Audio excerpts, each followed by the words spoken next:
Why bother telling a story of somebody who's not, someone who's unremarkable, someone who didn't do anything inspiring, who wasn't Michelangelo or Walt Whitman or Roosevelt on the one hand, Lincoln on the one hand, on the other hand, a Rasputin or a Mao or Stalin.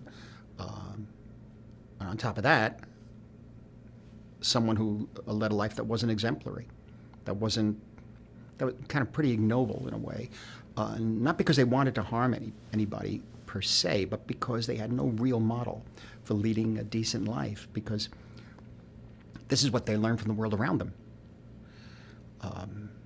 So that's something that I've always been attracted to and interesting to me. Someone like Jordan or Jake LaMotta or Tommy, Joe Pesci's character in Goodfellas. And people say, well, that type of person, that sort. But I guess what that means is that they try to distance themselves from them. It's someone else, it's not me. But in actuality, I feel it's not someone else, it's us, it's you and me. And maybe if we had been born under different circumstances, maybe we would have wound up making exactly the same mistakes and choices and doing exactly the same things. Because I really think it's, when they say it's people of that kind, it's really not a matter of equalizing everyone and saying we're all responsible. I think it's a matter of facing and recognizing, acknowledging that part of us, which is a part of our common humanity, and we have to deal with it.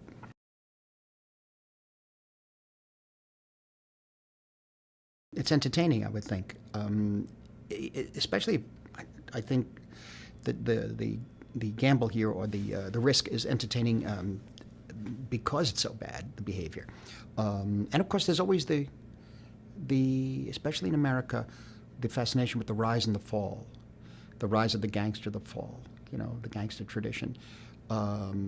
There's so many examples in history and theater and novels and poetry and movies. I mean, in this case, there's a rise and a fall, but maybe even a rise again. See, possibly, more than maybe. If not a character like Jordan, there are many others.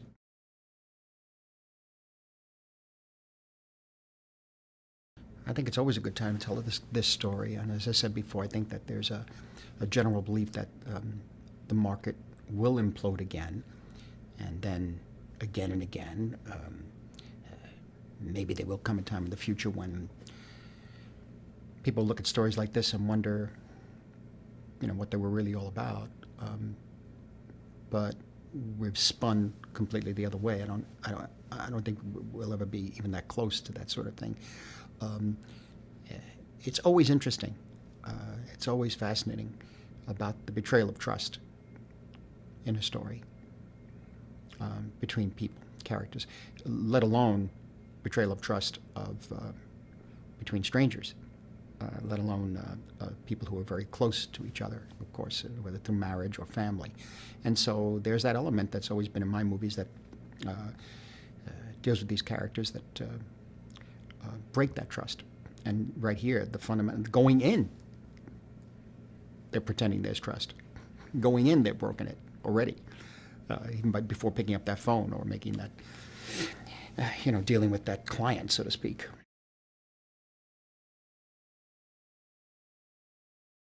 Leo, again, I think this is our 5th time working together. I've been very lucky over the past 12, 14 years or so to be able to check in with Leo and be, really to be attracted to the same characters, similar characters, similar stories. And again, there's a matter of trust in that relationship, the professional relationship and personal. And the ability to take more risks and to push as an actor and hopefully to push as a filmmaker. And so, yes, he's 30 years younger than me, but it's still, I must say that there's still, I still find the inspiration. I still find that there's ways, if he's really interested in something, it usually is stuff that I would be interested in, and vice versa to a certain extent, which is, in the past 10, 12 years has given me a kind of a whole reboot, so to speak, of energy to make films.